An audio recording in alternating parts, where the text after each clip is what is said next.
relatively short notice. I want to just set the table a little bit for what we're trying to do here tonight. Some of you probably came because you knew that we had an incident in the school that recently happened and want specific answers to that. And others came because that incident triggered a whole host of feelings about your interactions with the schools over time. And, I want to frame a little bit of this for you tonight. For how seriously we take the incident, we're not here to talk about the incident itself. And there are some reasons for that. Primarily, it's because we have people on the other end and on every end of the actual incident. Some of you may want details of exactly what happened, where, who, when, why, how. I'm going to try and be upfront with you that you likely, if that's the purpose for coming, is probably going to leave you with a sense that you didn't get what you came for tonight, because that is not my intent of being here. The reason that I wanted to do this is because as we heard community reaction to this, we understood that behind a quest for facts are a whole host of feelings about how schools interact with families, how schools interact with students, and how schools interact with our community at large. And what we need to do as a school district is really begin to listen to what those feelings are and have a deeper understanding of how you perceive us as schools and how you perceive those interactions. And my goal here tonight, to be honest, is really one of listening more than trying to explain. We have a process in place by which we're going to seek all of the information about the actual incident. We have hired an independent investigator, and I want to talk to you about what that means to have an independent investigator. What we did is we actually looked for an attorney who could help us with this investigation, who has no connection or prior work with our school district, no personal relationships with district employees, and I purposefully selected someone who actually has a background in working with students and families, typically representing them in their work with school districts. So this person has vast experience in civil rights, in special education, and actually also has some experience with representing juveniles in the criminal justice system. And it was important to me to bring in someone who truly had an independent lens and could look at this from the lens of primarily representing families and primarily representing students. I know that no matter what we do, some people will feel like it's never going to be independent enough, and I recognize that feeling and truly appreciate it. However, what I want to convey my intent is to really be serious in how we look at this incident and understand it. When I saw the video for the first time, and I have seen it, I can't even begin to describe the feelings that I have. Your heart sinks. And I have such a different perspective on that video than many people in our community. And I've heard from anger to fear to frustration and a whole host of emotions that I can't even begin to understand. And while I appreciate that and know that the immediate reaction is to want answers, and I completely understand that perception, it's so important that we go through a process to find those answers and then be transparent with you about how we communicate, and we will do that. We have begun the investigation. We actually started looking into it internally as soon as it happened. However, circumstances changed, and we decided over time that we wanted an outside independent lens on this. I'd be honest with you that changed. We will come back to you as a community with answers and be transparent about that. But I can't get into that tonight with you. And again, there's always legal reasons, and we know that. But what I hope you also understand is that we want to make sure that we're also respecting people's privacy. And so while we want to hear from you about your thoughts and feelings and try and answer questions to the best of our ability, what I hope that we can set is a tone of respect for everyone and understanding that we're not here to necessarily highlight individuals, but what we're here is to hear how you feel about it and think about what steps we need to take as a community in moving forward in our work. For despite having some very well-intentioned people across all of our schools and districts who really think we prioritize this work, based on our turnout tonight and some of the response in our community, we have more work to do.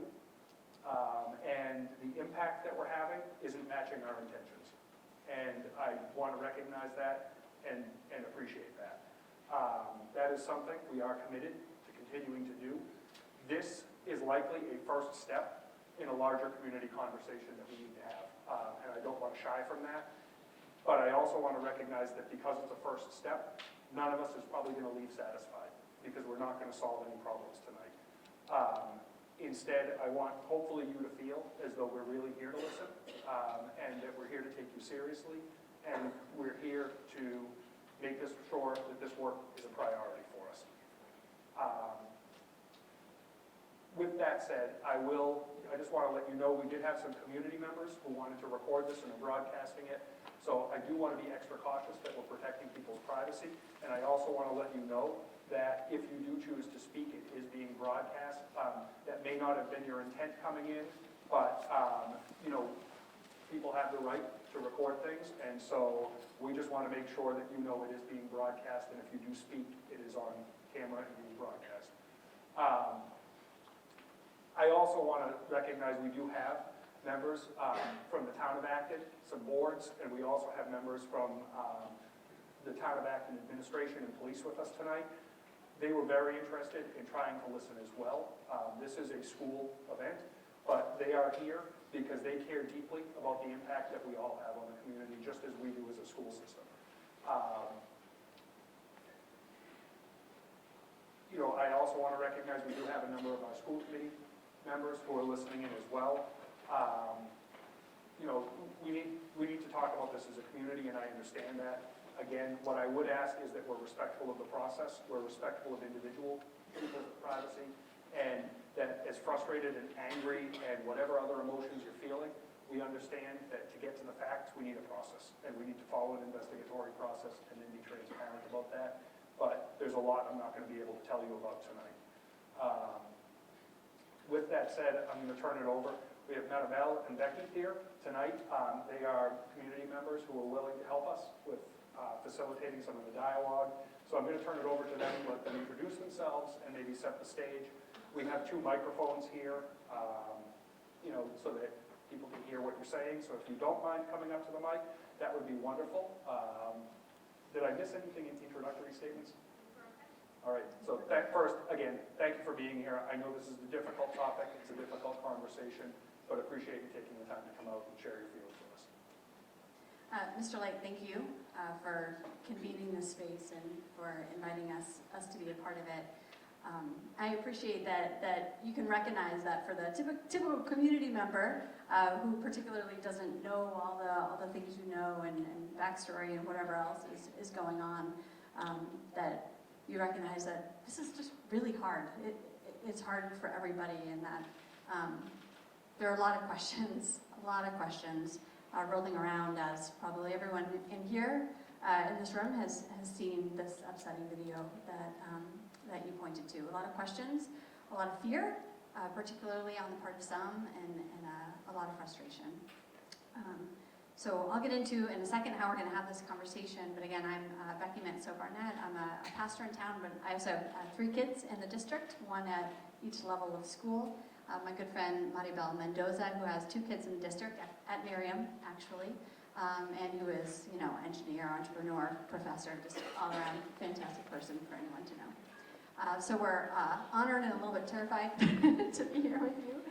So we appreciate your graciousness with us as we just try to figure this out here together. And that really is our goal, folks. Like, we want to be a community that challenges each other and makes each other better and calls each other on stuff when we need to call each other on stuff.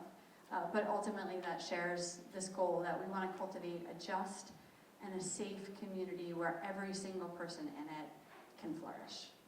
That's our goal, and I hope that this conversation moves us a couple of steps closer to that here together tonight.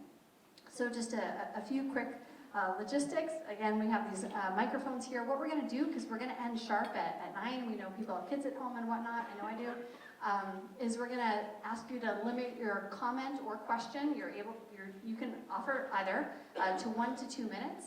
And when you're getting down to 10 seconds left, one of us will just kind of raise our hands to indicate it's time to wrap it up. We wish we could hear for hours from every single person because there's so much collective wisdom in this room, and we recognize that.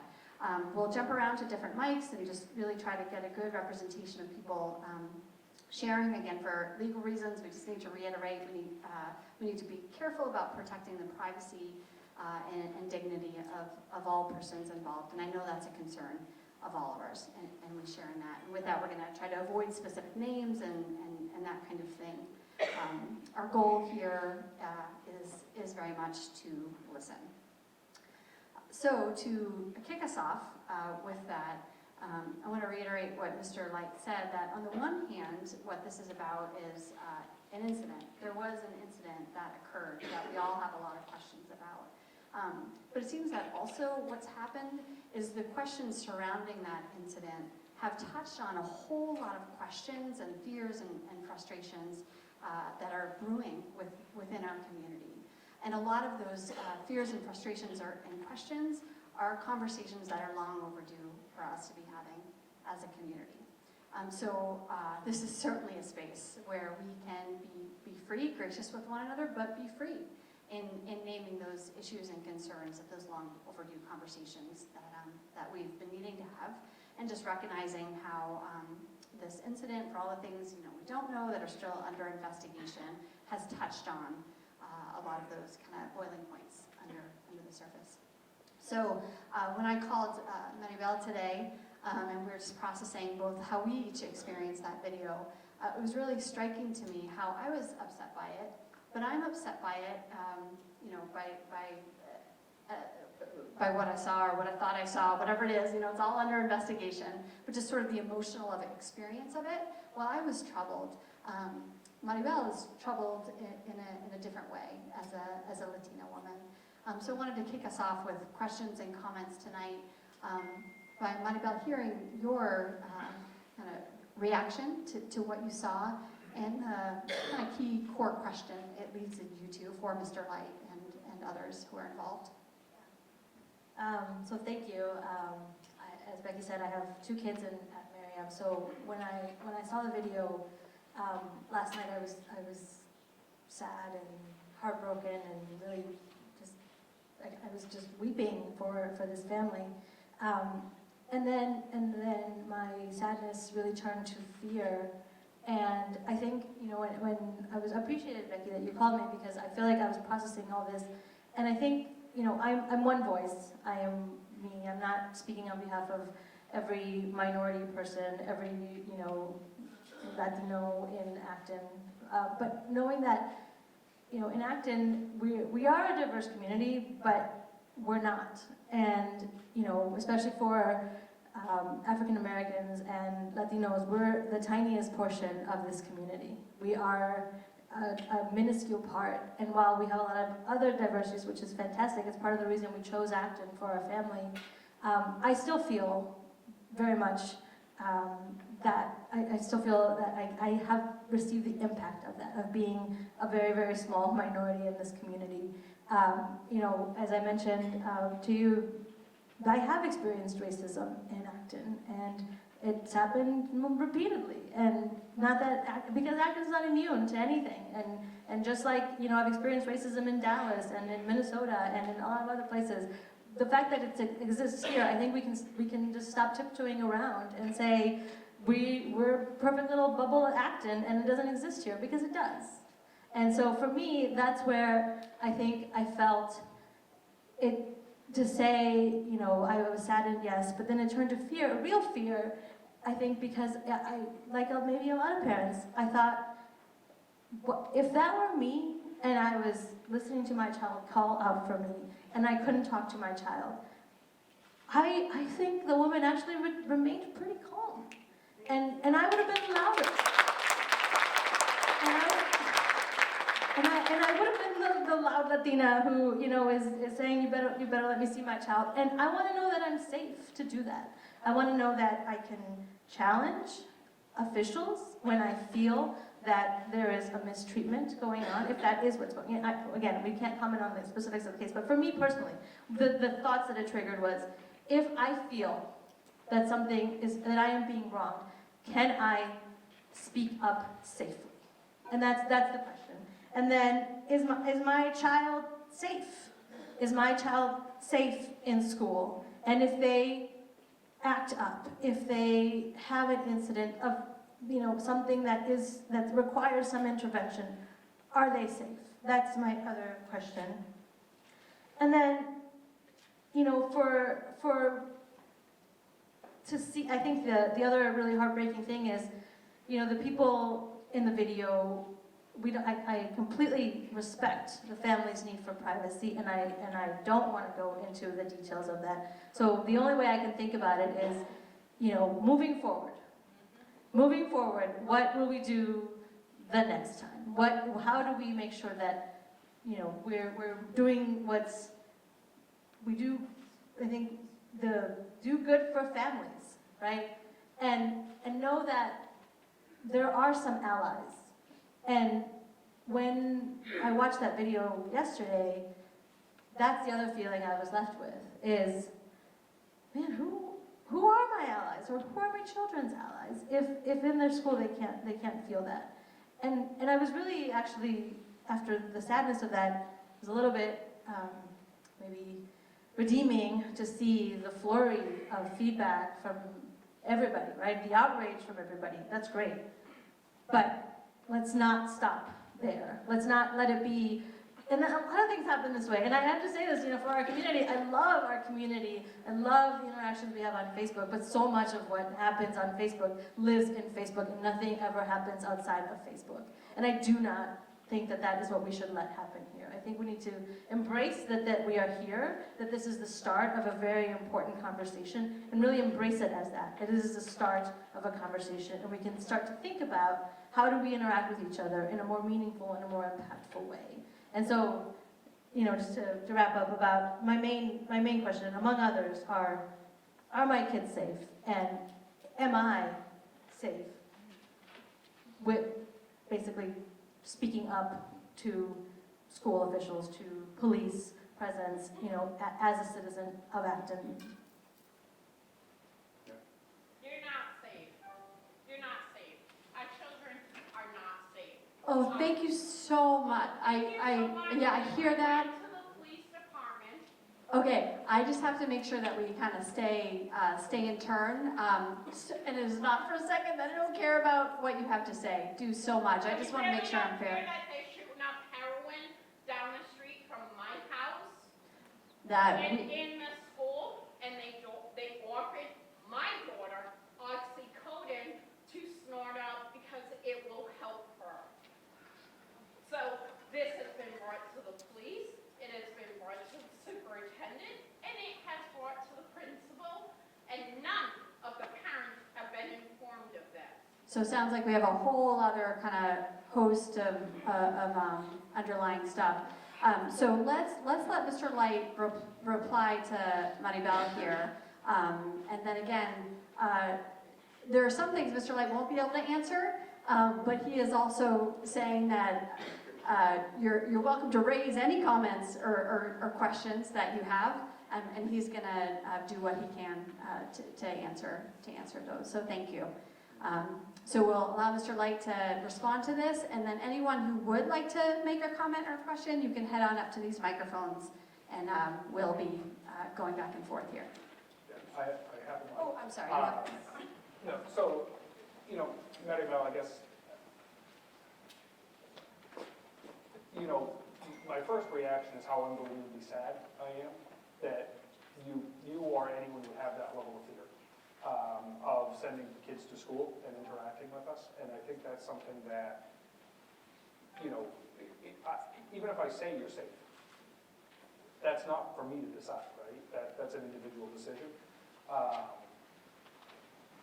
So I think what I instead would want to offer is that care very much for all of our kids, that we take this very seriously, and we need to learn as we grow, and that, you know, we hope that the process of having this conversation tonight begins a step of rebuilding some trust, because I understand from your comments and from other feedback I have that safety is a perception that we have, and it's a feeling of trust with the people that we work with and who we're interacting with. And so I'm not going to try and give you 100 reasons why I think students should feel safe, but instead I'm just going to offer up that I think safety is going to come from a sense of trust, and I think that we have to have a process of making sure that we rebuild that.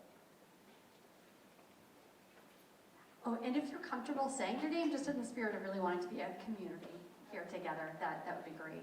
Hi, my name is, Can't hear, please. Hello? Better? Okay.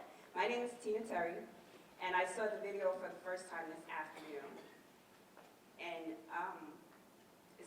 the feeling is still with me, and I was so deeply moved and saddened as Maribel. The child is calling for his mother, and as a mom of 3, if I can't get to my children when they are calling to me, there's going to be this reaction. And I thought the mom was calm, and not being able to go to her child and provide comfort to him, that to me just was so, I can't even describe the sense of feeling that I have for that. Another thing is, I saw a total breakdown in leadership. I saw it, and I'm so disappointed. I saw this woman trying to ask questions and give in the back. Now, I am trying to be mindful of the fact that things happen before videos start. I don't know what was said to her or what broke down in the communication, but there was a total breakdown in leadership. That woman is trying to have, so who's her advocate? Who's her ally there? Like you said, who's there for me to help me and my family? And so when you say trust, I have a daughter, a 9-year-old daughter that attends Miriam, and it's going to take a lot for me to wake up tomorrow and feel as though I am okay with her being in that building. We talk about being members of a community. I saw no one there for that member of our community. Now, me and my husband and I chose to live in Acton for all sorts of reasons. Okay.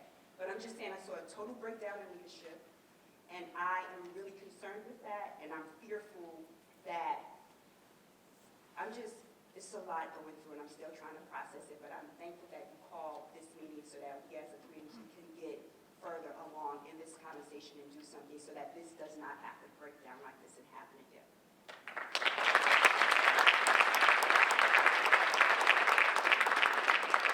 We'll keep going with several comments and then you can respond at some point. Hi, my name is Charmaine, and I share Tina's sentiments. That was a total breakdown in leadership. And I watched the video, like so many of you did, and what I saw or what I heard was a very scared child calling for his mother. And my question is it school protocol to keep a mother or a parent from their child in a situation where it's not a life-threatening situation, it's a distressful yet not life-threatening situation. So this child was very scared, asking for the mother. The mother was very calm. And if it's not school protocol, why was this family subjected to this treatment? And then another thing is the mother talked about the police being there to take her child to hospital. If it was a medical condition, a medical emergency, why did you not have EMTs there? Why did you not call an ambulance to take this child to hospital and take care of this medical emergency? And the other thing is, did you offer the mother of this child a chance to take the child to hospital at all? Because I did not see that as I did hear that as an option, that she was even. But when she tried to get her child, she was arrested, and the principal completely ignored her, completely brushed her off when she tried to get her. And then my other concern is this happened in a school where there were children. it's distressful for anybody to witness an arrest, especially when there are many law enforcement officers involved. And there were children who could have been traumatized by such an event. And has the school or the school district taken any measures to ensure that these children's emotional well-being is taken care of? A lot of questions, and I'm running out of time, but I still have a lot of questions. And my big question is, why would you keep a parent from accessing their child during a time of distress?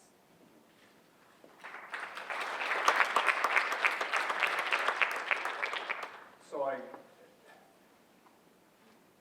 think every one of your questions is on the forefront of everyone's mind, and that's why most people are here tonight. What I'll offer is there's no answer I can give that's going to not get into this issue of privacy, but I will tell you it's actually at the heart of everything we're investigating. And so if I tell you what our, I can tell you what our protocols are in general.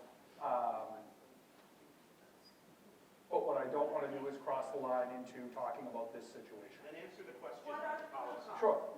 So the protocols, if we have a child in need, we have a school team that would assess the safety of the child. If they determine that there's a safety risk, they're contacting family. If that safety risk escalates to a certain point, then we involve an organization called Mobile Crisis, which is out of Emerson Hospital. They're traditionally coming to us to help assess a child in a school setting and see what type of need they have. If we have a situation that either Emerson can't respond and we have a student who has a specific need, at that point, we do reach out to paramedics and EMT and our school resource officers to respond. Any team that responds to us is a medical team, but when medical teams respond, they're accompanied by police, and that's just a standard protocol.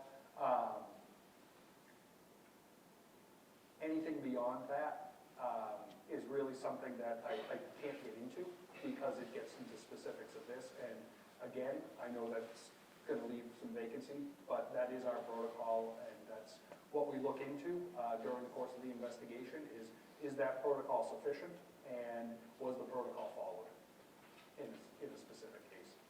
So we didn't see a lot of, hold on, I just want to make sure I keep with the, Oh, you're struggling. I'm so sorry. Were you struggling to hear Mr. Light or me?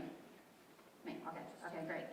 Yes, we'll move on to the next one, and we're going to get to you really soon.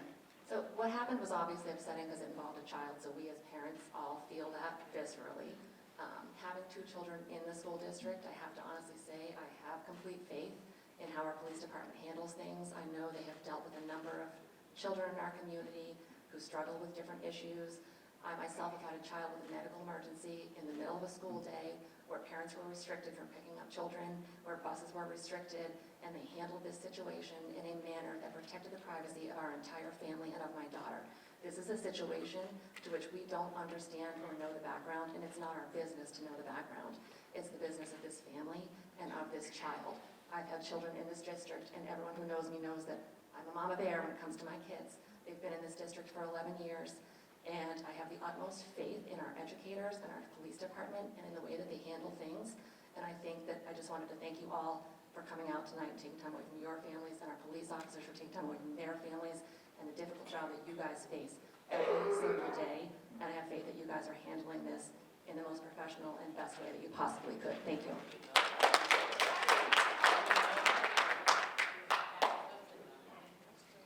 Hi, my name is Evelyn Abaya Isa, and a couple of years ago, my daughter was a victim of a hate crime in the school, this high school, and I don't know if you remember me, Mr. Light, but Rabbi Mike and I came to your office to talk to you.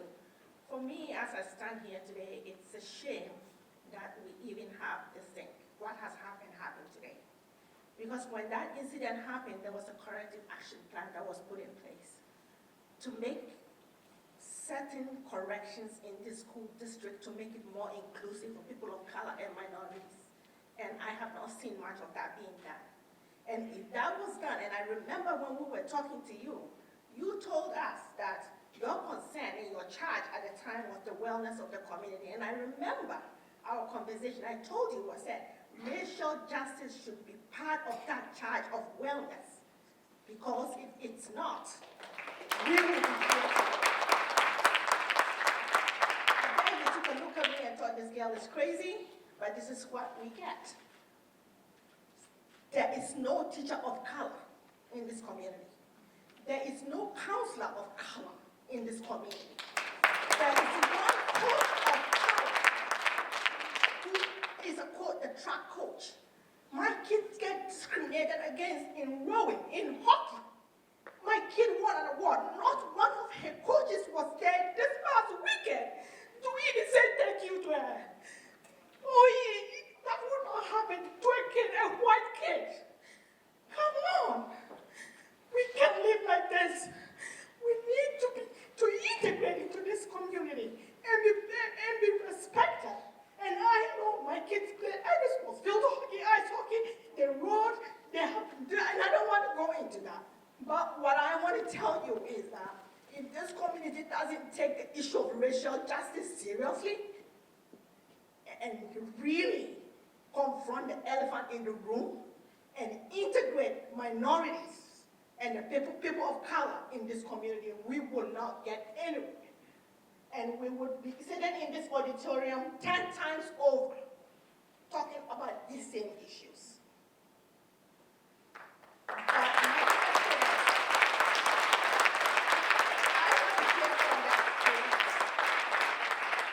What was the escalation process before the lady got arrested?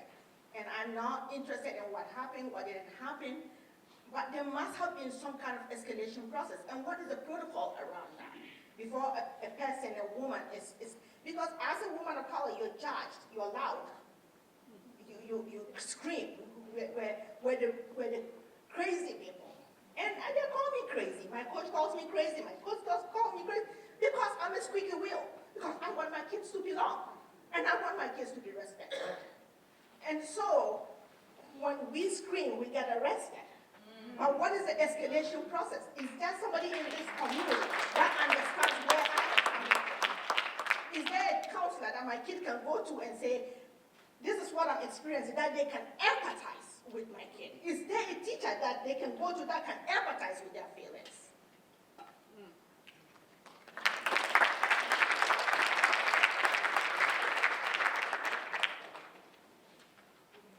You know, Evelyn, I guess first I would say I'm so sorry.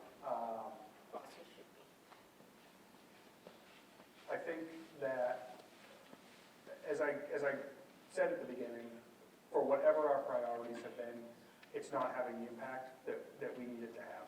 And I just want to recognize that we're not here tonight because we're having the impact that we want to have. In terms of an escalation process, you know, I think I just went through kind of our protocols. I don't have anything beyond that, or it could be Evelyn, and I'm sorry, I don't see you. I'm here. It could be that I'm not fully understanding that question about the escalation process. Yes, I just wanted to ask, like, what was the escalation process before the woman got arrested? Because I know I've spoken to Jamie Eldridge, I've spoken to Rabbi Mike, and I've said that if there was somebody that looked like her in this school district that went up to her and said, Alice, it's okay, maybe it would have risen. I can tell you, there's a lot of distrust when we're talking to white people because we don't really know them at our backs. And it's the truth. And if we don't get people that look like us, that we feel like can resonate with what we're saying, we're not going to trust them. That was what happened. And granted that she may have her own history with the school district, but what I'm saying is that we need to have people that look like us, a representation. And if that wasn't there, what did the police do? What happened prior? How did the police try to escalate her behavior before they put her in handcuffs and took her away? That's what I want to understand. Yes. Because people really don't get it.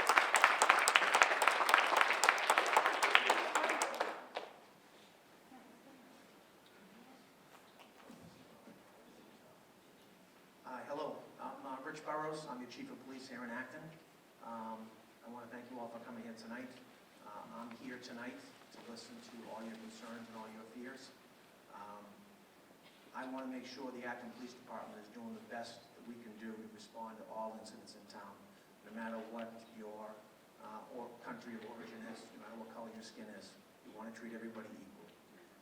I can't speak specifically to this incident. We started to do our own internal investigation, and in following with the schools, we're going to be doing an outside investigation. I'm happy to announce former U.S. Attorney Carmen Ortiz is going to be performing that investigation. She now works for a law firm here in Boston.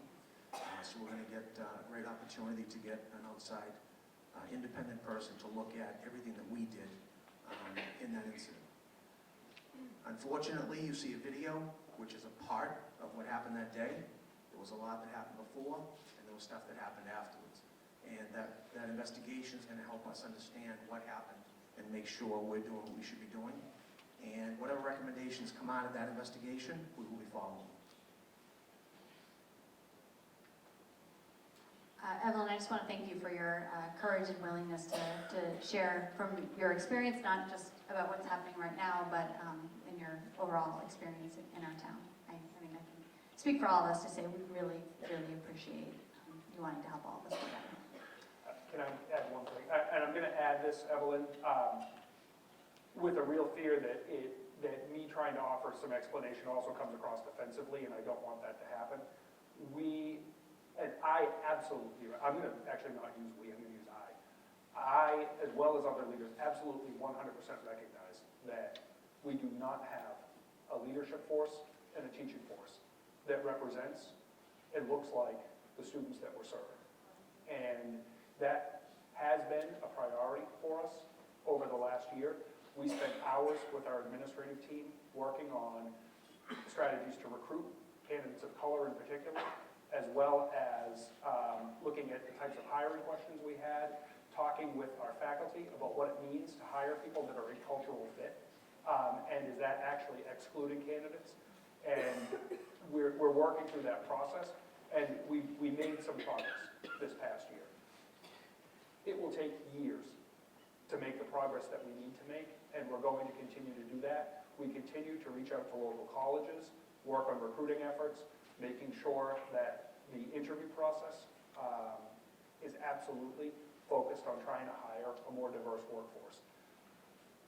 We also recognize that every candidate that comes to us is not going to increase our diversity as a teaching staff, and our secondary priority was to make sure that we had questions in our interview process, that if we couldn't hire a candidate of color, then we could hire someone who is an ally in the work. We're not there, and I fully appreciate that, and I truly hope that this doesn't come across defensively as an explanation to try and explain away where we're at today, but instead just to give a little bit of background and perspective on that. But I absolutely understand where you're coming from and appreciate your comment on that. All right, we have a long line, so we'll keep moving here. Hi, my name is Derica Young. I have a third grader at Merriam. My question is very simple, and I hope that you can answer it this evening. I'd like to understand what the policy is of the district for informing parents when there's police action at a school. I feel that had there not been a post on Facebook, none of us would have known about this incident.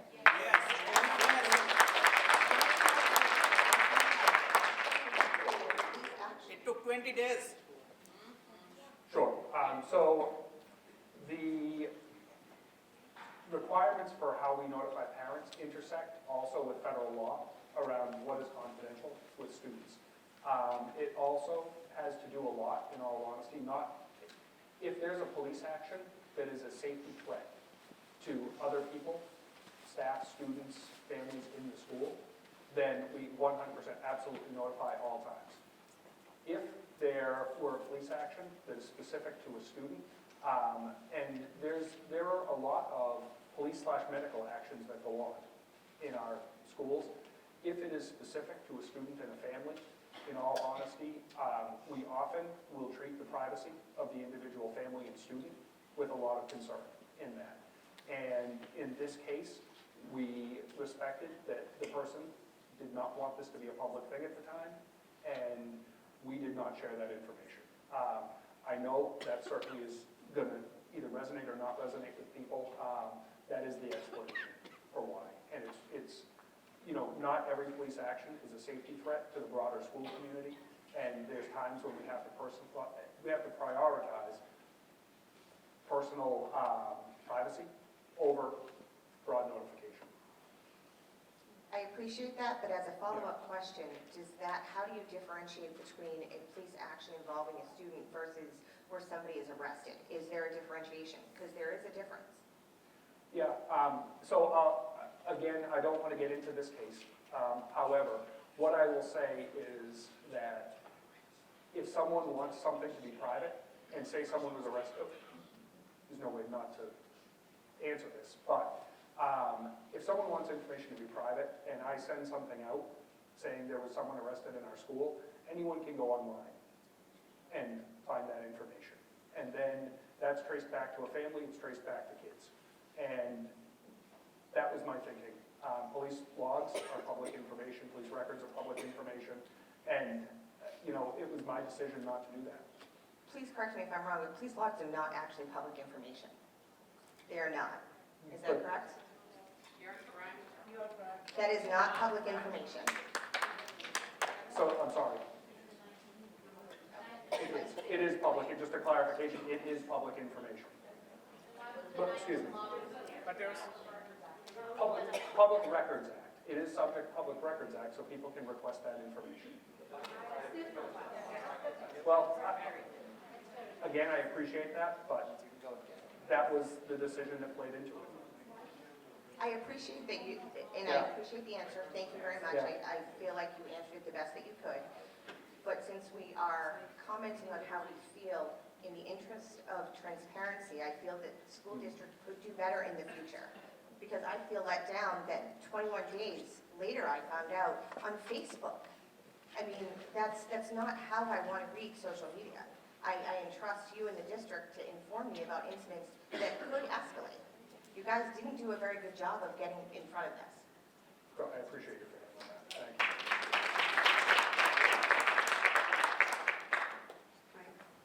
Thank you so much. This is Denise Tamal, and I have a first grader in Miriam. So it's very troubling. Okay, I'm very, very disappointed when I saw the video. And literally I couldn't sleep all night. I would shoot you a bunch of emails about, first of all, the transparency. Why you weren't transparent, because this is, if you look at all the companies and corporates, transparency is one of the most important things that they handle. So 21 days is a long time for us to know something from a Facebook post to an email. And the next morning, the only thing that I was I was afraid to send my kid. And my kid is a very calm, very, what if he gets in an incident, as Maribel said, and then, who am I going to trust? Because later I learned that there was a lady in the hallway who is actually the superintendent's assistant for diversity and inclusion. And your email yesterday emphasized diversity and inclusion a lot. And that lady just walks away, the principal. It's just like two opposite things. Like, if you want to have a diversity and inclusion, then you have to be, supportive of that, not walk away from that, right? That's one thing. Another one is a child, the kids come, they come first. Whatever happens, they come first. If that kid needed his mom, then that means his mom should be in that room with him and then hugging him. Not restraint. Another one, the way that the police actually handled so she's asking, am I under arrest? Police says, not yet. What does it mean? So I'm not going to arrest you yet, but, no warning. Like, it's not like, okay, if you do this, and the mom asks, police says, you know, if you need help, if you help us, and then the police says, you know, police says if you need us, and the mom says, how can I help? No answer. You know, and then, you know, she says, excuse me, to reach the principal, and then just like push it, like, it's not even, I don't think it's a push, you know, I saw the video like 22 times today. Just, you know, excuse me, and then she got arrested. Was like, I feel like, you know, someone Yes. to make her arrest. So how am I gonna feel safe? Because she was very calm. I wouldn't have been that calm. So, like, failure of leadership, failure of safety. I'm so, you know, disappointed.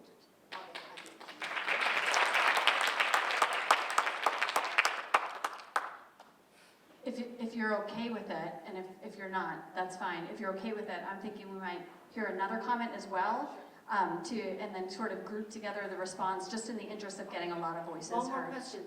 There were 10 or maybe all of it, a dozen of police officers in the hallway. I didn't see an EMT in the hallway. Do you want to hold off and respond to it all together, or you want to jump in right here?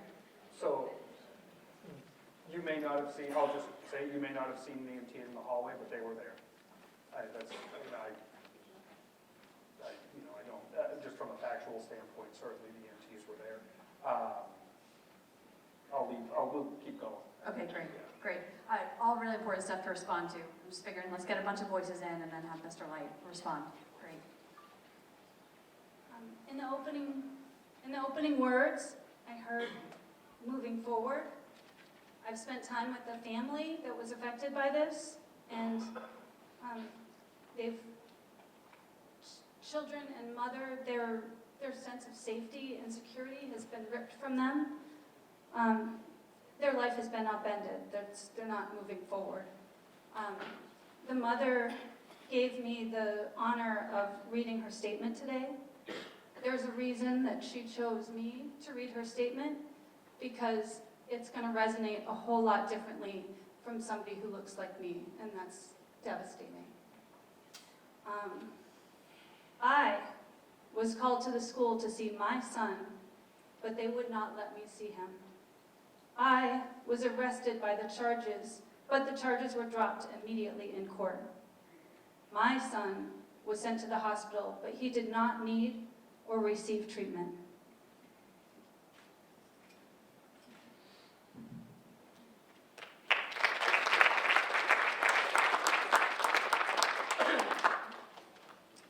Hi, I'm Michael Blumberg, resident of Acton. I'm a 43-year-old white male who's standing here talking about diversity, and I hope it means something coming from me. I read an article once that said the greatest thing a man can do to help the Me Too movement is to just shut up and listen. And that's fine. But I'm also the type of person that comes from activist background. My parents were flower children. So to not speak up, I think would be wrong, as much as it probably appalls my children right now. We moved to Acton a couple of years ago, and like many of you, we had a number of reasons. One of the big ones was we had already formed community here, and we were excited to become even more of a member of that community. And that community got built through our congregation that Rabbi Mike is now the rabbi of. And when we first moved here, we were blessed to be welcomed by a number of friends. We were blessed to have the rabbi at our house to bless our house. And the next thing that I remember after that wonderful afternoon was getting a call from the rabbi that they needed help running supplies down to Connecticut for hurricane victims. And I was in my car and on my way. There's nothing that I wouldn't do to help a single person in this room for a good cause, just so you know. What I saw in the video was raw emotion. I'm an empathic person. Kids used to tease me a lot for it. My parents used to call me sensitive. But I always grew up thinking it was weakness. And when I saw in the video what I felt was the same raw emotion that I see when I look at the TV and I see children being ripped from their parents' arms on a regular basis. That is the raw emotion that I felt from the mom in that video. And I want to thank you all for being here tonight. If I could pass along one thing to the police officers, it would be this, that into the community, actually. I saw the video, I've been online. There is a lot more that we don't know than we do, but that in that moment, in what we saw, the way it was handled, to not allow that mom to see her children, could have been better, from what we can tell. But at the end of the day, to the people who say, hey, she's just playing the race card, I will say this. Until you've walked a mile in somebody's shoes that has faced adversity, I don't care if somebody plays the race card in that type of a situation where their child is being ripped from their arms. It's our officials' responsibility to have empathy in that moment and to act with empathy in that moment. Yes.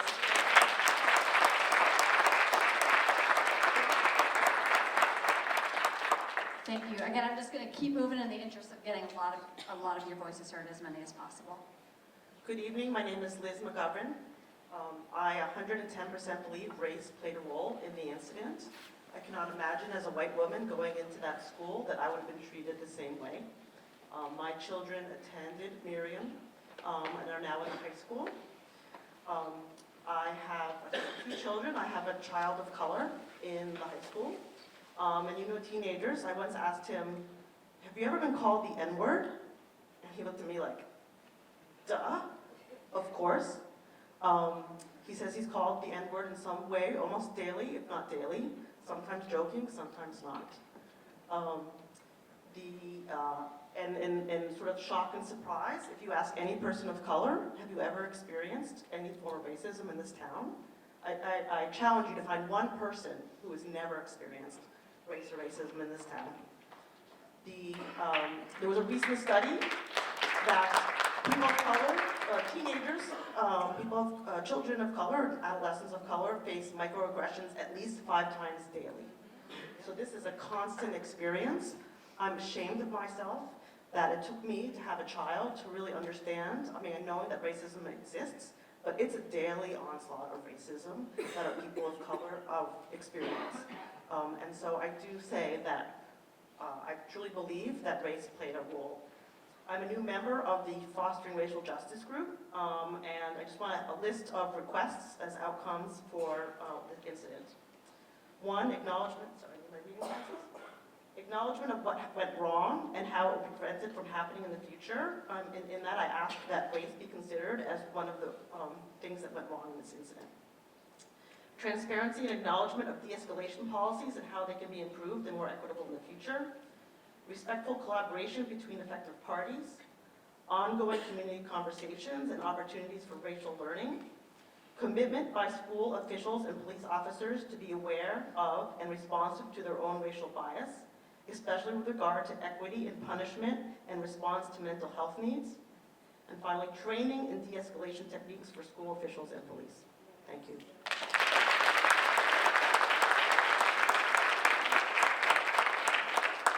Just, Liz, if you could send that to me as well. Thank you. What was the organization that you referenced? Fostering Racial Justice. We could share the information about that group in case there are folks who would like to get connected to it. That'd be great. Hey, I'm doing the math. Give me a thumbs up if you're cool with it. I know it's not ideal, but if we jump from 2 minutes to 90 seconds so we can get as many people, is that cool? All right, great. All right, go for it. I will not say my name. My daughter has been threatened. She is half. We have come home to swastikas on our house. She is Hindu. In Hindu religion, completely different. Adolf Hitler took that to his own. But now I worry about my daughter. She is threatened on the bus on a daily basis by a boy that vapors. And Mr. Light, I have sent you letters. I have sent you emails. You have never responded to me. I am a mother of an addict. I have 2 grown children that are 26. My daughter has been in recovery for 2 years. And for my daughter, a freshman in high school, to tell the teacher the kid in front of her smells like marijuana, uses cheap perfume, and my daughter says, I have a headache. She gives her an oxy. Push it up, snort it. Why don't you shoot it up? Do you know what shooting up means? Your first time is your last time. Your first time is forever.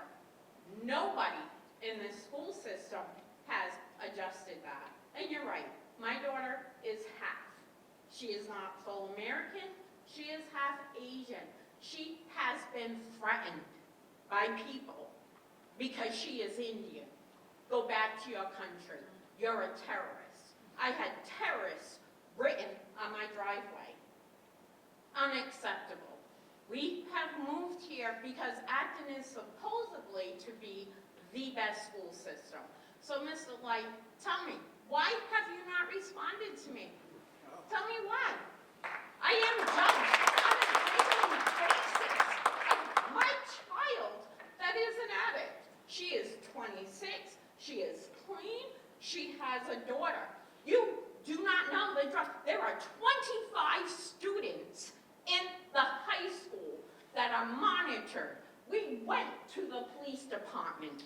You denied me charges against these children. I came home Friday night to see a child shooting up at the end of my street. And is this acceptable? He goes to high school. He threatened my daughter. Thank you Threatened him. so No, this isn't a thank you, honey. This needs to be addressed. Yeah, listen. No, you laugh as you want, but because she is half, what happened was wrong. From A, B, C to Z, you, any of you, cannot tell me that was right. Child of color, child of white, it doesn't matter. My daughter went to McCarthy. My daughter almost got expelled for being a half-race, for saying that Asians were no longer welcomed, and she was considered a terrorist. I think there's a lot of issues that you're talking. I think if we focus the conversation today on some of the racial issues, some of the concerns that we can have, because this, I mean, Okay, I sympathize, and I think that no, you don't, honey.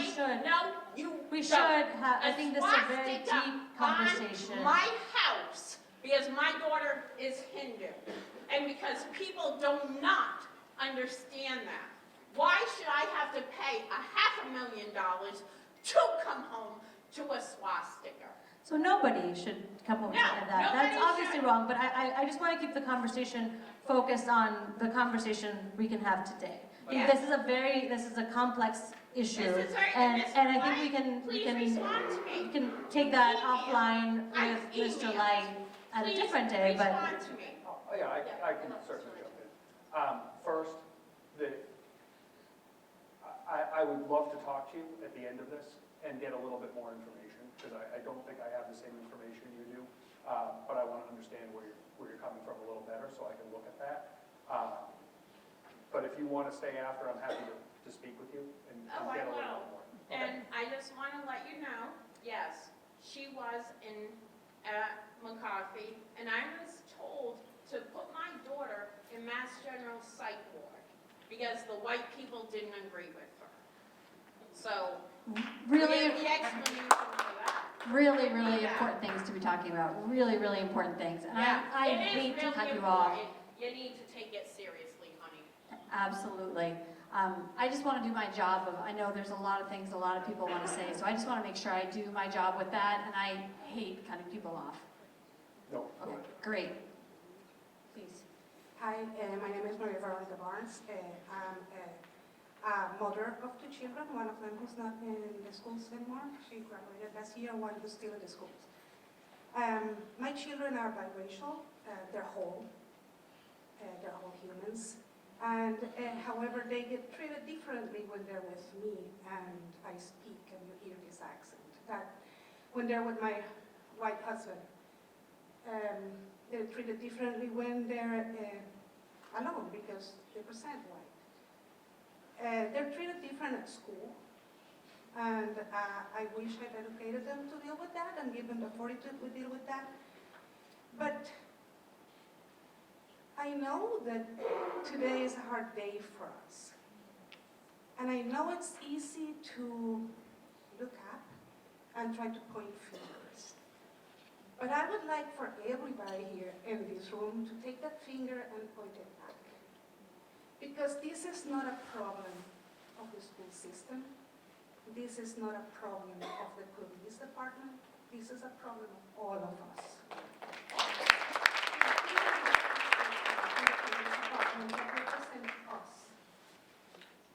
And someone said, a gentleman said before, the role of white men in this is to be quiet and listen. Unfortunately, the role of people of color has become to speak up even when you are terrified to do so. And acknowledging the privilege of being safe in this town because I'm married to a white man and I might have an accent, but I don't look threatening to most people. I decide to stand up here and to work in issues of race every day. Not because I'm brave, because I'm not. I would like to invite everyone here today to do that, to look at themselves. And I would ask from you, Mr. Knight, to acknowledge that many people of color in this town are tired. Yes, we're angry, we're saddened, but we're also tired. And what I personally would like to see is when your investigation is done and you sort all this out, I want to see accountability. Because as an educator of color, I know and I'm certain that if I treated a white parent or a white child like that, I would not have a job right now. So I'm not asking you, I'm not entitled enough to pretend that I can tell you what your job is or who needs to go, because that's not my role. But what I would like to see, and I'm sure a lot of parents in this district would like to see, is accountability. And tonight, hearing from you that we will have that. That's all. Thank you.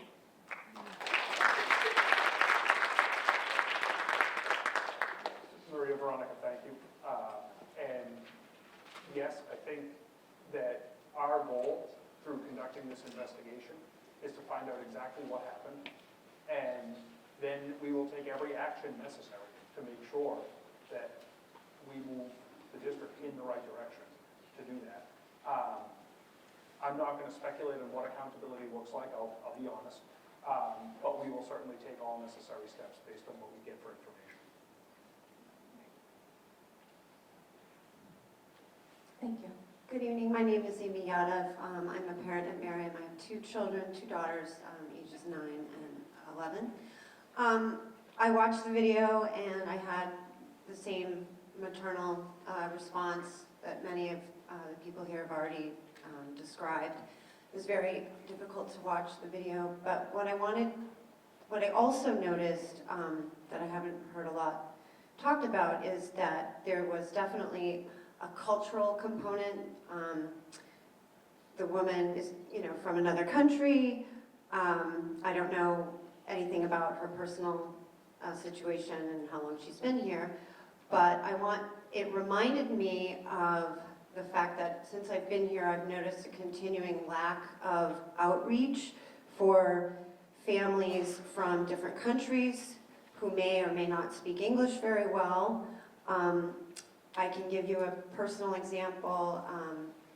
There was a family from Brazil whose daughter befriended mine, and my daughter became she's very empathetic, very nurturing, and got along with this girl. She was sort of given the role of being translator to this girl because the girl didn't speak English, she was from Brazil. We would do play dates. I interacted with the family, the mom. Anyway, I guess what I'm saying is the mom ended up not knowing how to navigate the school system. She didn't have a computer. She didn't know how to speak English. She had an issue with the lunch program. Her daughter was getting lunch and it was racking up and she didn't understand how she was getting in trouble with this money. No one spoke Portuguese. She didn't have a way. So I had to actually find a Portuguese friend to translate all of this stuff for the district. And the reaction in the office was just like, oh, well, if she doesn't speak English, like, what am I supposed to do? And I was kind of shocked by that because it's like, well, these are kids in your classes. These are parents in your community. How can you not do something for them and not know that the parents don't speak English? And as it turned out, my daughter ended up continuing to help this. She was sort of paired up with this girl for a few years, actually. And nothing ever came of it. The family was not assisted. And she would call me. And I just think that that's an example. The reason I'm telling you this is that I think that these families, especially families who've immigrated here, don't have enough connection to the system and don't know how to navigate the system. So this was just my observation, and I feel like the district could do a lot more.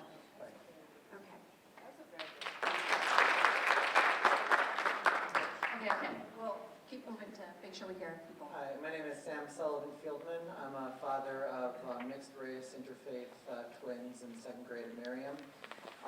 And part of what we love about living in Acton, our neighborhood in particular, is the diversity, and that community really has made us feel very much at home in the about 5 years that we've been living here now. And part of what we love about Merriam and the school system in general is the quality progressive education that we get throughout the school district, and especially at Merriam. My kids have loved and trusted Juliana, and I have also really appreciated what she's done in the school. But when an incident like this happens at my children's school, I understand the need for privacy, and I'm a lawyer, I understand the legal issues surrounding that, but you need to find some way to communicate that with the school, because it is my business when the principal, who I have trusted and who my children love, turns and walks away.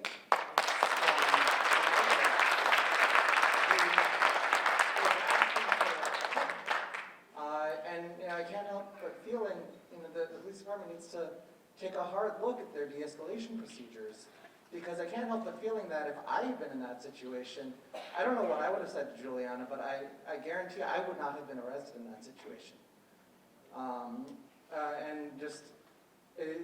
I work with a bunch of political organizations. In one of them, we've been working on increasing our diversity for the last few years. It's an active process that you really need to work on, and work with people who know what they're doing to do that. And as we've improved, we've got a ways to go, but as we've improved, it's strengthened our organization. And I also want to say to the people of the community, if you're looking for ways to strengthen yourself, there are many organizations that you could join. Some have been mentioned already. I just want to point out, Acton Democrats will welcome you. You will be empowered. Actually, Acton School as well. There's a meeting in Spice Comfort Garden on February 23rd at 6 p.m. Among many other ways, you'll be welcomed there, and I hope. Is that when the moderator is supposed to jump in? Thank you so much. I can keep going. Again, if there's a specific question, I'll answer it, but we want to hear comments in all honesty. So, my name is Mike.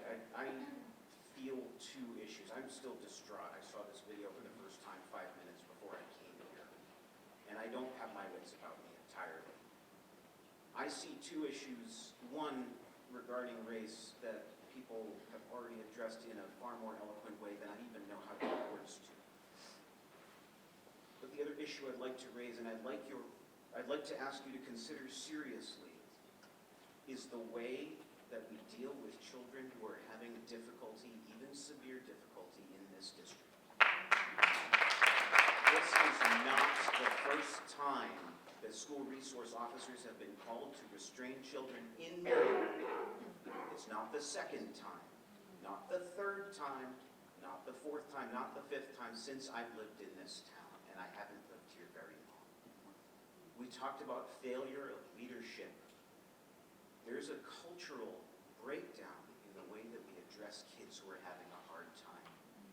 as I understand it, I know for certain that was an elementary-aged kid. There's no elementary-aged kid in the history of childhood who got to a state where they needed to be restrained without being provoked.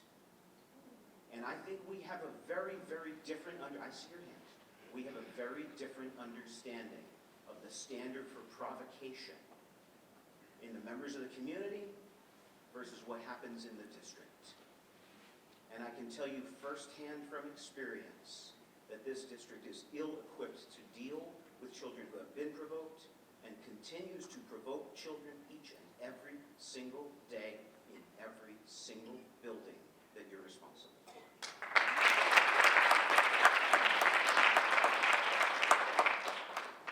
And I will just jump in very, very briefly. I fully appreciate your comments on that, and I can tell you that looking at all of our procedures is certainly part of the scope of what we're investigating. So I appreciate it. We want to be responsive to that concern, and we're looking at that. Hi, my name is Shayna Gar, and my son is a first grader at Blanchard. And when you opened, you asked, how can I know who are my allies? And I really wanted to let you know that I'm one of your allies. And that's why I'm here tonight. And I don't want to reiterate what people have said, but I do want to say, as a parent, I think that that principal should be put on leave during the duration of the investigation. Yes. I want to hear about what happens. A lot of parents were big. And we're probably going to send a lot of follow-up emails to ask about that if we don't hear about it.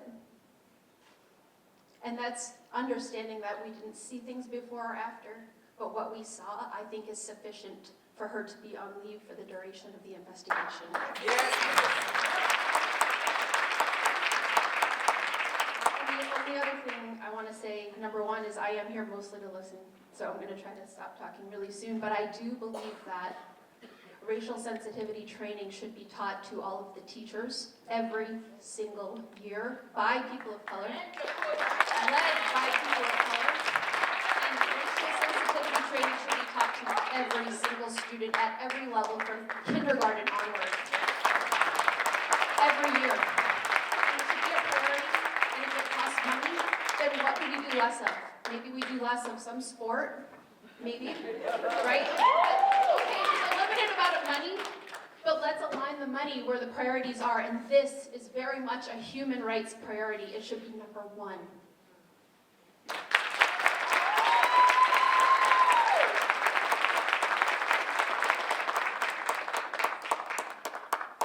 So I appreciate your feelings about that. I can tell you we're conducting the investigation. We will find out what happened. And we're certainly going to work toward the transparency with that, but we have a process we're following. I'm not going to talk specifically about details of it and the personnel side or anything else. That's not why we're here tonight. I understand some of you, that is why you're here tonight and want to hear that. That's not within what I'm going to be able to talk about. Yeah, I can talk about training. Sorry, thank you so much. I 100% agree with you. We need training at all levels. Again, I'm going to do this at the risk that this comes across as we're trying to explain it away, and that's not the intent. We have been actively working with an organization called SEED, Seeking Educational Equity and Diversity. It was founded out of Wellesley College. We've been doing that for a number of years, and our goal is to train all staff in our district within the next couple of years. It's a large district. It can't happen instantly. It's about a 25-hour training that staff go through and recognizing your own biases. We are absolutely working to that and committed to doing that. And our teachers in the district have been flocking to it and are 100% behind that type of work. We're also looking at other opportunities to train non-certified staff as well and make sure that they have the same type of training, and that's something that will continue. We are working toward anti-bias training at all levels of our school system. We're working with the Anti-Defamation League this year at the high school specifically and introducing that. That's part of a multi-year initiative to continue working that through all of our grades. It doesn't happen overnight. It's a process. I 100% agree, and please don't take that as trying to just explain away. As I said before, we're not where we want in terms of the impact we're having, but we are taking it very seriously. Thank you. Just noting for all of us to keep tabs of, we have 9 people in 10 minutes. So just to keep in mind as we're offering our comments. Oh, yes. Hi, my name is Aralina Panascu. As you can see, I'm white. However, I am also, in a way, a minority because I'm not U.S. born. And although this is not the topic of tonight's discussion, racism has many, many levels. With no disrespect to the color minority or to the Hispanic minority. I have seen it in Acton. I have seen it in schools. I also have seen the lack of leadership in school against my own kids, which the situation was not addressed, as well as other cases of friends of my kids that I know. I think the video that was posted, I'm originally from Romania, so I'm coming from a communist country. I have a bias and a fear of government and police. With this video, I'll be honest, did not give me the comfort that when I moved 24 years ago to United States, I thought that I moved to a very open and fair community. I moved to Acton for diversity.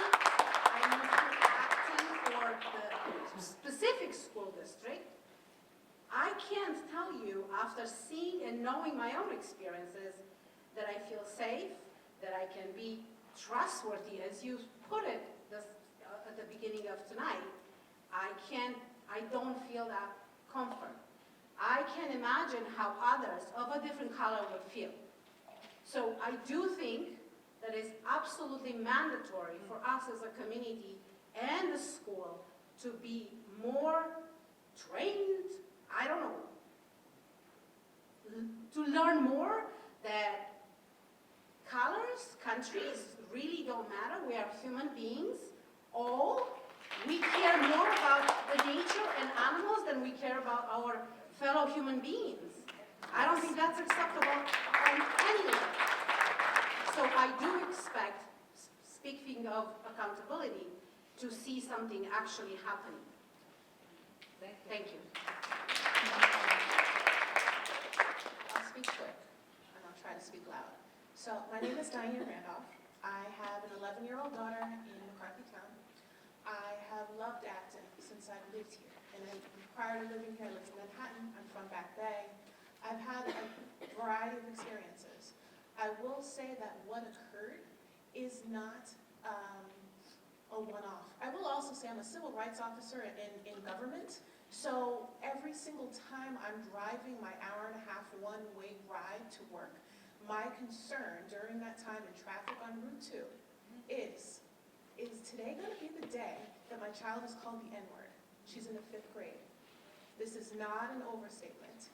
But I will say, in the work that I do, and in what I have witnessed in terms of what was in the video and on a day-to-day, what was in the video, to me, was when an illness comes to complete head, but it is not a sole experience that occurred on that day.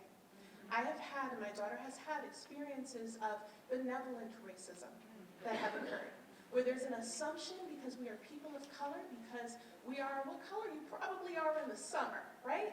As multiracial families, that my daughter needs boots from the section where kids have left boots behind.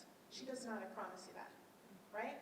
There have been times when questions in terms of behavior, 2 children, mine and another, are having the same behaviors, but in terms of what is expected or who was the root cause, has been my child. Now I'm a hovering mother, I am.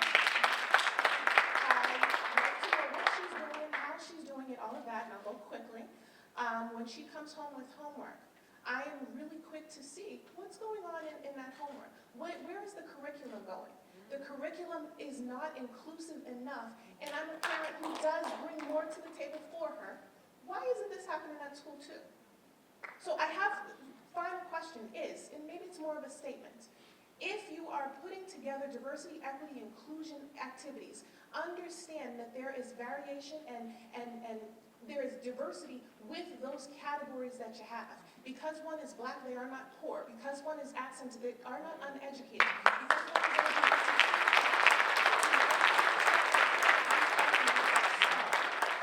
is we are not where we need to be. But curriculum needs to be included. There need to be parity goals in terms of not just we need to hire, but you need to look at the numbers you need to hire, because you can look at census information and see who has graduated with what in your communities and find them. You can. It cannot be without numbers, without anchor. Let's just try and this be diversity light.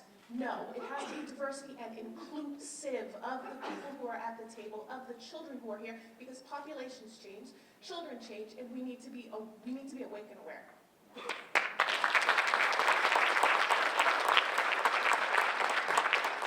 Explanation point. Thank you. Okay, Marcy Perry, 28 years a resident here in Acton. 30 years a special educator with social, emotional, behavioral kids along with their learning disabilities. So I'm used to dealing with the wild and woolly ones. Not once have I ever had to call the police. I've had kids who have been acting out, who are flipping tables and things like that. We have crisis management teams that come in that are in-house. We work on de-escalation. I'm one of the few people, I didn't see the video, I didn't know there was a video. I just heard about the incident and saw the meeting for tonight.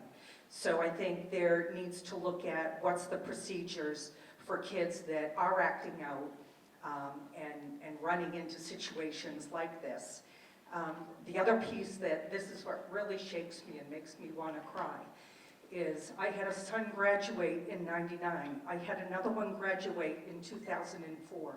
And you're talking, and I don't mean this against you because, you know, you haven't been here all that time. But back in '99 and back in 2004 was the same comment of, yes, we're working on diversity. And here we are 20 years later, and we're hearing the same comment.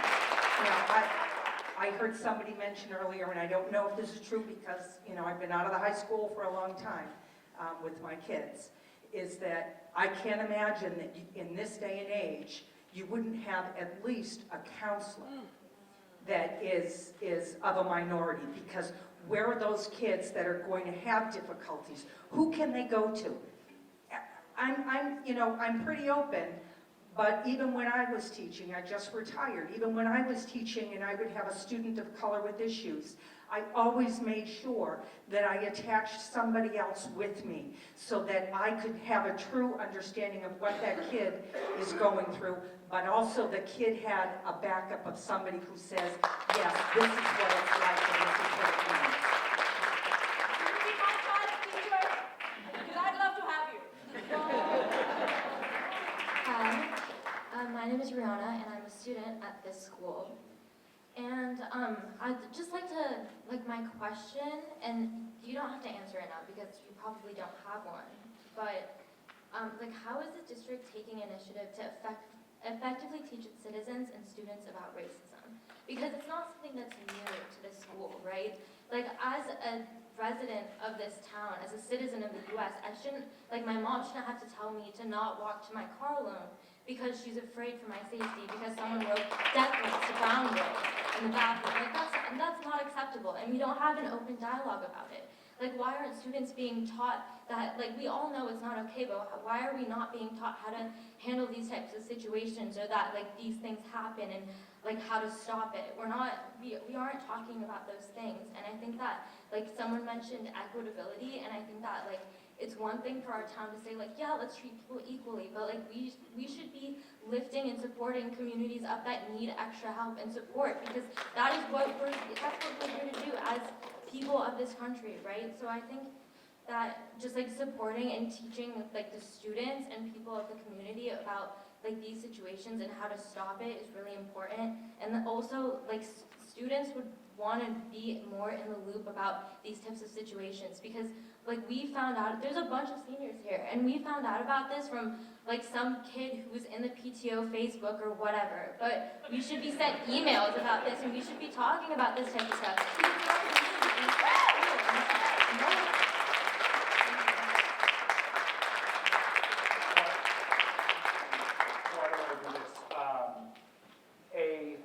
We are actually now talking to students directly about experiences that they're having in schools, and that's something we've already done.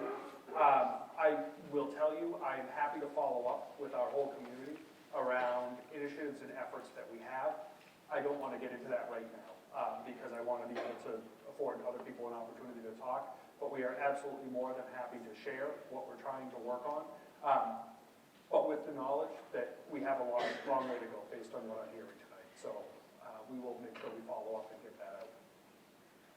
Hooray for students with opinions and voices. Yeah. It's great.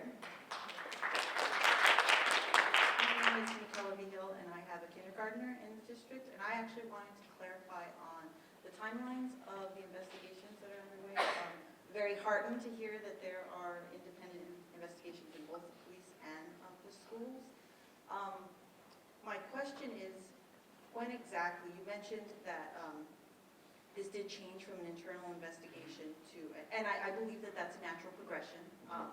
When exactly did that occur? When did the investigator, were they brought in? Was it when the public found out or prior to that? And if the investigation has been going on for a while, when can we expect it?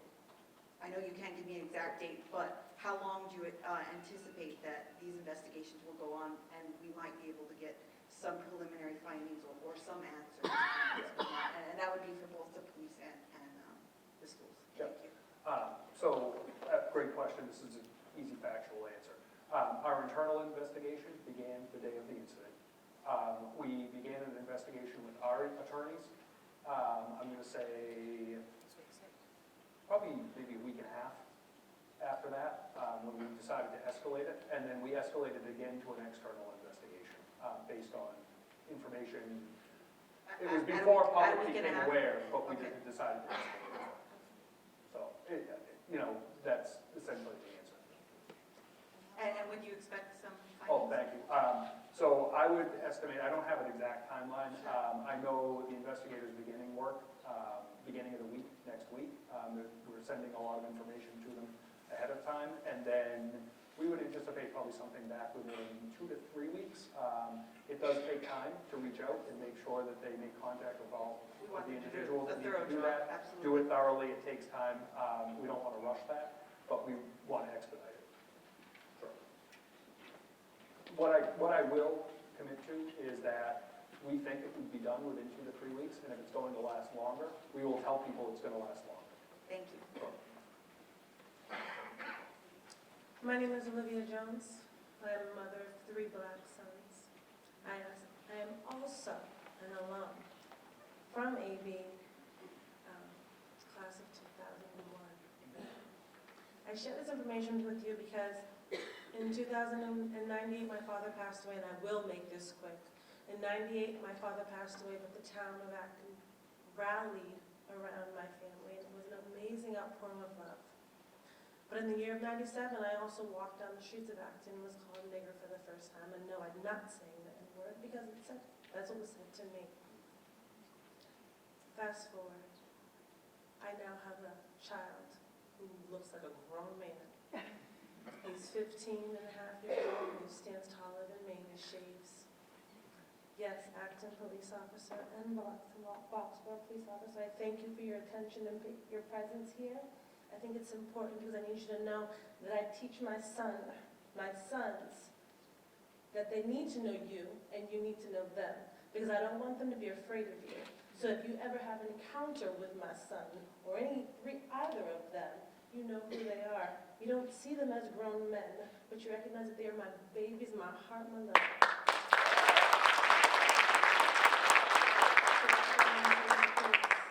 Remember that, my babies. To the education world that I love and I am alum from and currently do work with. I want to express the importance of making sure that my sons have someone that they can call upon. And at this particular hour, without seeing the video, they do not. This year alone, they have already experienced racism in the high school as well as in elementary school. I apologize if that makes you feel uncomfortable, but it also makes me happy because I want you to be uncomfortable. You need to know that I have to teach my sons to look over their shoulders. I have to teach my sons to stand tall and be strong young men, but, and there is a but, you need to be aware that not everybody sees you as the 15-year-old that you are. You may be charged for something that may not necessarily fit. I don't want him getting in the car with other black children because I do not want my black son getting in the car with another black child at night because I do not know if they're going to see children or young men. I want you to just recognize and sit on them, okay? And I look forward to the action plan of how we're going to make me feel a little bit more, along with my brothers and sisters behind me, feel a little bit more welcomed in this community because I know it is possible.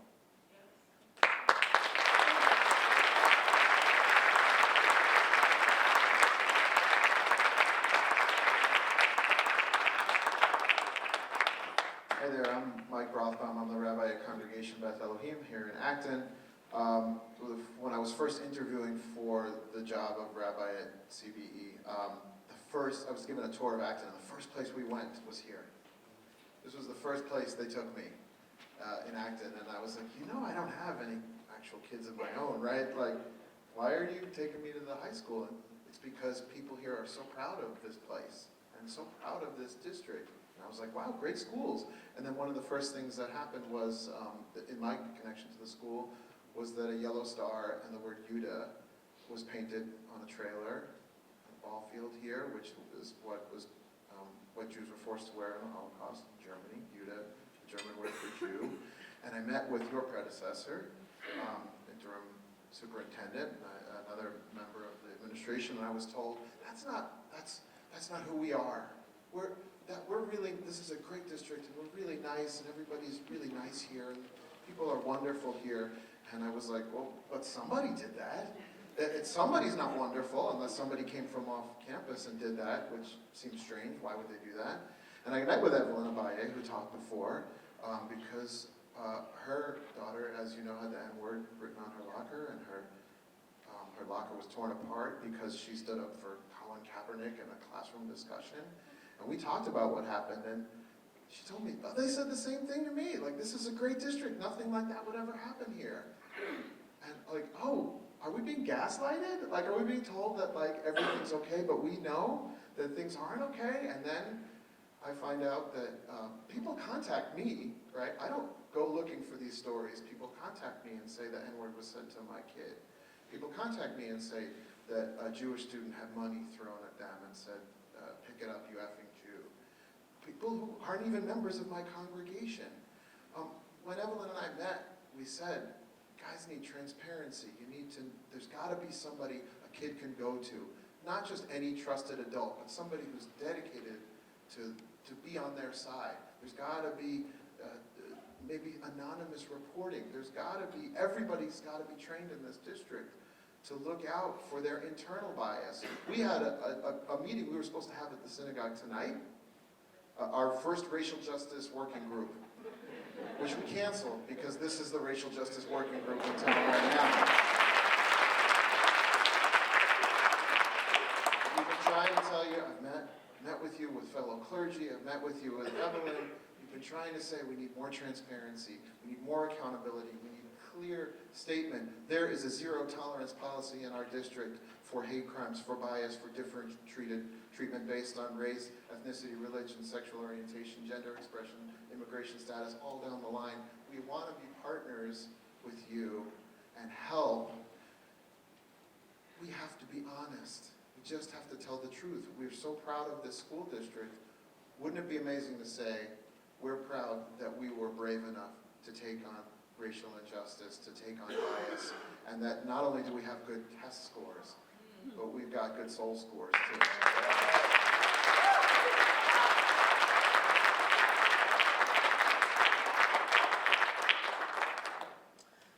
Cindy Landrum, Reverend Cindy Landrum, minister of the First Parish Church of Stowe in Acton.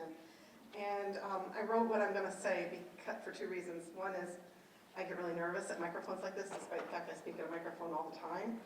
And second is because that'll keep me brief.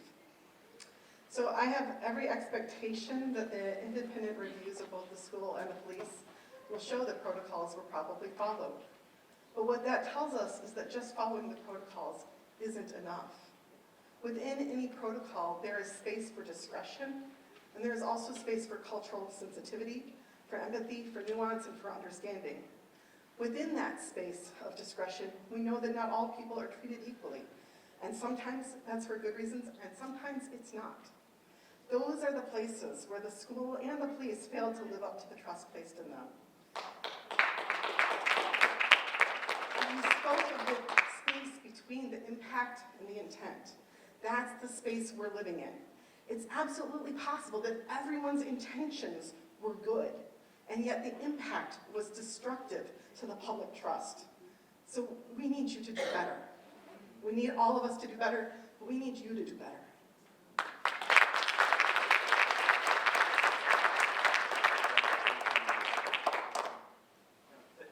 Thank you. I'm Lule Seponza. Moved here 8 years ago. I'm also a parent here. It's a privilege to speak here, but it's so unfortunate that people even have to speak about this. But deeply, I know this is in the American or European American DNA. It's been 400 years. It has been cultivated. It's not going away. I don't think you're going to do much because it's in the DNA. We can sit here, we can talk. 400 years, some people pushed under the boat. I just came to clarify. When you look at me here, I'm a proud African man. I'm here because of America's way around the world. Your tax dollars are causing a lot of problems around the world. That's why we are here. I'm not like your Irish ancestors, your Italian ancestors who had the potato famine, who had maybe problems that came here. For us, we come here because of the CIA, the American tax dollars that are causing mayhem, killing our leaders, nationalists who are supposed to bring us up, bombing areas and areas. You know, the Jews, when are bombed by the Gazans, they come here. When the Israelis bomb the Gazans, the Palestinians are here. When our leaders are killed, you see Lule here, you know. So we have a story as why we're here. You may have a different story. You understand? So when you look at me as I am. I've failed where I came from, and I would love not to fail from here. But just know that your tax dollars are really causing the suffering we are going through. Your tax dollars, you the loving Americans. You understand? This is so hurtful. Every day, I come from a society whereby I don't trust the police. I look at them, I'm like, okay, maybe I'll leave. Every day I look behind my shoulder. Thank God I bought an insurance policy. I know that when I die, any day I'm ready to die, I'm like, okay, my family will have something if the case is not put against me, because I know eventually they'll say, it was his fault, but I'm dead. But, just know that this is not going to do anything. It's in the DNA. It's been there, but it's the American way of life that we listen to each other. You have to stay civil, but at the end of the day, they are screwing up other people out there. They're screwing up other people out there. I'm a clinician. I've decided to work with marginalized societies, so I see all races, even white folks suffering. But it's so unfortunate that after 400 years, this country that has become so successful, but it's just exporting hatred. Hatred, not only in the US, but also around the world. It's unfortunate, but this is a time bubble. We had Hitler. He was such a gentle, a good, a vibrant guy. He killed a lot of Jews. He was proud of that. But where is he? We've had a lot of leaders. The Japanese were so good. They killed a lot of Chinese. But today they are humble. I'm just asking for Americans to get back to their senses. There's a time for everything. And we need to come together. We have to become human again. Look at me as a human. That's all. The rest will be the rest. Thank you. So I wasn't going to speak tonight. I just moved to Acton less than 6 months ago. And, you know, one of the reasons my husband and I chose Acton was, of all the suburbs in the area, it was considered one of the more diverse. And we wanted to really raise our children. I have a second grader in Marion, and I have a 5-year-old who's in a pre-K in a local preschool program. And at first it went really well. The same principal in question, I mean, she acknowledged my child with her name, and that was really important for us. And we felt really hopeful coming into Marion. And my daughter's actually having a great experience there. But then I found out recently that my son has been experiencing a lot of issues at his pre-K program. And he missed the cutoff by 4 days for kindergarten, and so we had to place him there last minute. And I'm coming full circle with this, and I'll be quick. So after 6 weeks in the program, we got this notice that my son, who is here to me right now, he's 5 years old, and so we know he'll be, his uncle's 6 feet, we know he'll be tall, we know he'll be bulky. They're telling me he needs to practice self-regulation, he needs to control his behaviors. The kids don't want to play with him, they're scared of him, he's acting out. And so I immediately go the next day, no appointment to the director, and I'm like, we need to talk. 2 days later, I meet with all the teachers. I'm like, we need to have a real deep discussion about this. And I was a diversity officer at a university nearby, and so I laid out implicit biases and all the ways that they're approaching this. And I said simply, they are talking about us being a team and getting on the same page, and I'm like, we're not even on the same book. So let's really look and delve into this issue that you see this aggressive little boy at 5 years old, and that he's, you know, unfriendly, unkind, these are the words they used, you know, needs to practice self-regulation. And I'm seeing this boy who's been uprooted from all that he knows, his friends, his neighbors, his new home, new school, new everything. And he's just, you know, not unclear, he's, you know, acting out because he doesn't know how to verbalize. But the fact that they never saw that, never took the time to even engage us in the conversation, led to all these problems. 6 weeks, no communication. And I was told immediately, well, I'm offended. And I said, well, I could care less if you're offended. What I'm trying to share with you is exactly what's going on. You're not taking the effort or the time to really engage with my child and engage with us as parents. So the few things I want to emphasize here are parent advocacy. We're all here because we're parents and we're proud of our children. We want the best for them. And so we're going to advocate for them tooth and nail because they're important to us and we want them to be served well by the communities they're in, educationally, socially, whatever situation.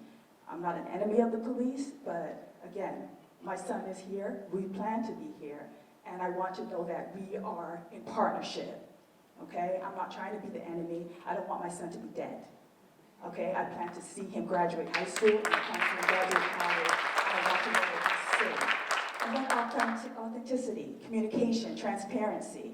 It's not enough to just sit here, listen to us, and then be like, I hear you, I understand, we're sorry, all of this. But the principal should be here, okay? Not to be attacked, but I want to hear what your stance is, because my communication with you in the past, fairness to her, has been good. So what happened? What was the breakdown? I want to know. So I'm all for talking, but I'm all for action as well, because at the end of the day, we're here. And we want to be here, we want the best for our children, and as a community, we need to serve each other better. That's all I have to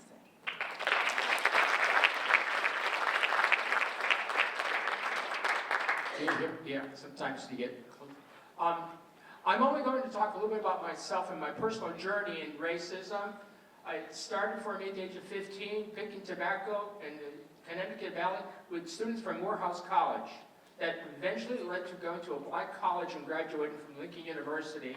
And then from there, Peace Corps volunteer, Liberia, West Africa, coming back and teaching students of color in Washington, D.C. schools, and getting involved in civil rights. I've been very lucky enough to be involved with the Martin Luther King breakfast for the last 18 years. It's 18 years, but the last 15 years of organizing it. It's a life journey. You have to deal with your own personal racism. If you can't face it, then how are you going to know that you're racist, as a white person in particular? So here's my challenge to you. You look like a great crowd, and I'm very impressed with just looking at people here. I challenge you to somehow create a pathway for your kids and your grandchildren to have more exposure beyond the realm of Acton.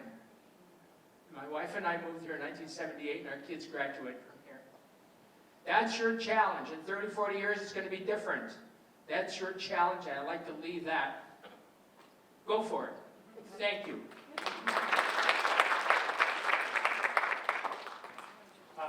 So I'm going to stand up one because I need to. I need to gather my thoughts for a second. One, I'm horrified by some of the stories that you've shared tonight. I truly am horrified by some of this. And I understand that I understand, we have a huge gap to close between what we think we're doing and what you're feeling and seeing and hearing and experiencing in our schools.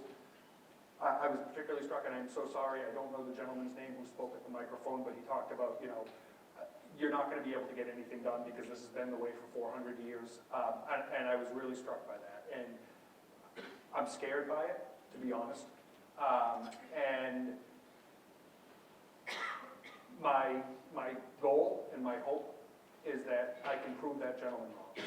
And that we can work with our staff and with our community and with our students and with any one of you who wants to help us do this work to make sure that this doesn't happen, right? And that we don't have to have conversations with you that we're not working the way you think we need to.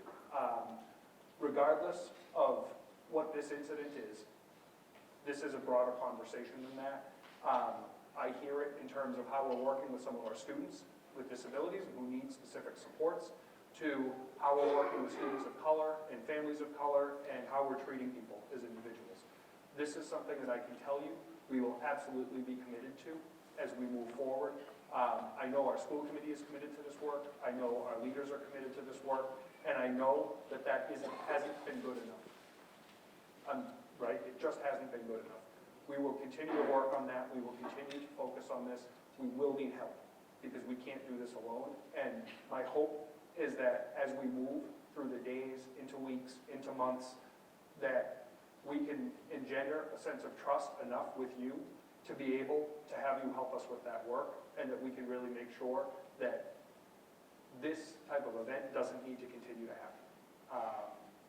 With that said, we remain committed to the process. I have to thank you so much for coming out and being willing to share your stories.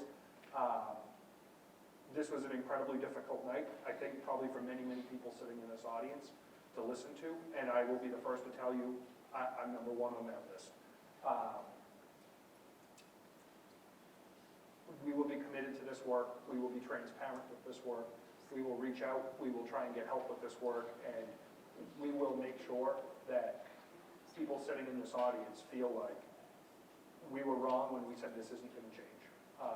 That really is my goal, and it's the thought I would leave you with. I'm so sorry that we're here. I'm so sorry we're here under these circumstances. There's a lot that goes into any situation in a school. We will look into it, and we will make sure that we do better every time we work with any student in our district. We always have to be getting better, and this is something that we have to get better faster.